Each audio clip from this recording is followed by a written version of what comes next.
El día de hoy vamos a hablar del tema agrupación de clases para la determinación de probabilidades. Se recurre a un estudio estadístico porque se busca conocer el comportamiento de determinados elementos cuando son sometidos a un proceso específico con el fin de elaborar pronósticos y tomar decisiones. En la mayoría de los casos se cuenta con una base de datos muy extensa y pues analizar todos esos datos sería un tanto impráctico, sería muy laborioso e implicaría pues el gasto de muchos recursos. Así que para poder localizar de una forma más práctica el número de ocurrencias de cada uno de los elementos en el estudio, se acude pues a la agrupación de datos.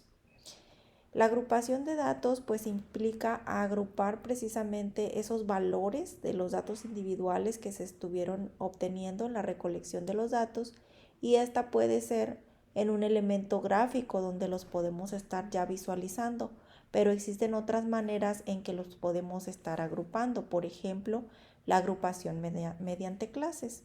¿Y qué son las clases? Bueno, pues las clases son el número de subconjuntos en los que se pueden agrupar los datos.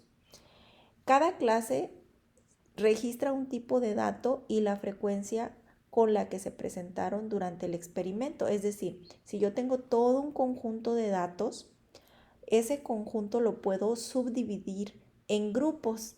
A cada uno de esos grupos de datos se le llama como clase.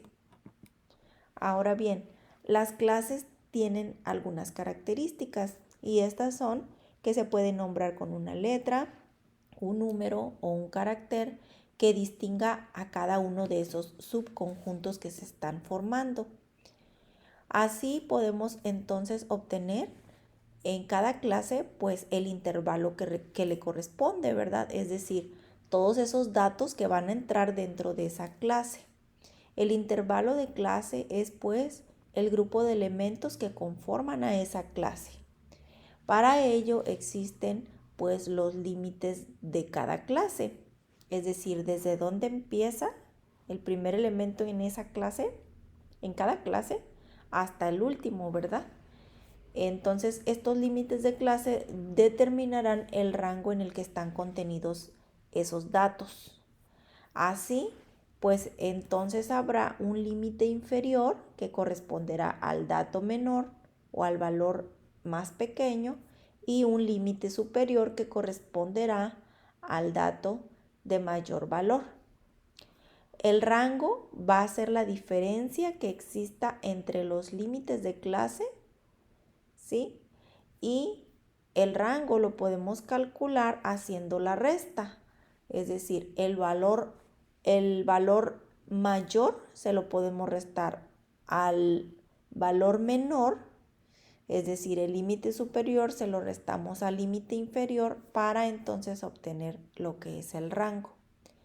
Y la marca de clase pues la podemos obtener al dividir el rango o el valor que hayamos obtenido como rango entre 2, como vemos en esta fórmula, ¿verdad? O lo que es lo mismo, de hacer la resta del límite superior menos el límite inferior y dividirlo entre 2. Aquí vamos a ver en este ejemplo claramente cómo es que podemos estar obteniendo todas esas características dentro de una clase, ¿sí? Recordamos que en un conjunto entonces habrá diferentes o varias clases, dependiendo también de los valores, ¿verdad? Todos esos subconjuntos que se me van a estar conformando. Dice en el ejemplo que se busca ordenar de mayor a menor los siguientes datos para determinar el intervalo de clase, los límites inferior y superior, así como el rango y la marca de clase. Para dar solución a este ejemplo, donde vamos a estar asignando pues todas las características, ¿verdad?, de la clase en este subconjunto de datos, lo primero que se tiene que hacer entonces es ordenar los datos. Como vemos aquí en la parte superior, los datos están totalmente desordenados, y aquí en la parte de abajo ya los vemos ahora sí ordenados del más pequeño hasta el más grande.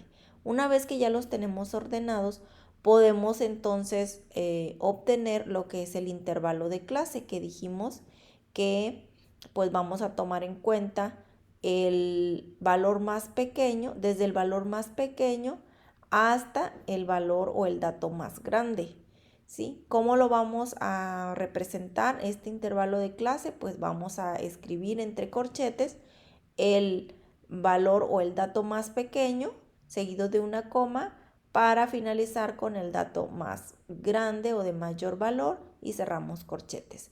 El límite inferior dijimos que va a corresponder al dato de menor valor dentro de este subconjunto y el límite superior pues al de mayor valor, como vemos en el ejemplo.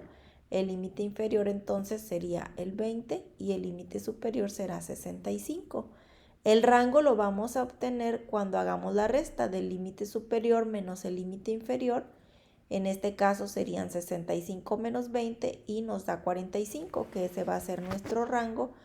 Por lo tanto, la marca de clase pues será lo que nos resulte de dividir el rango, que serán 45 entre 2, y lo que nos da a 22.5.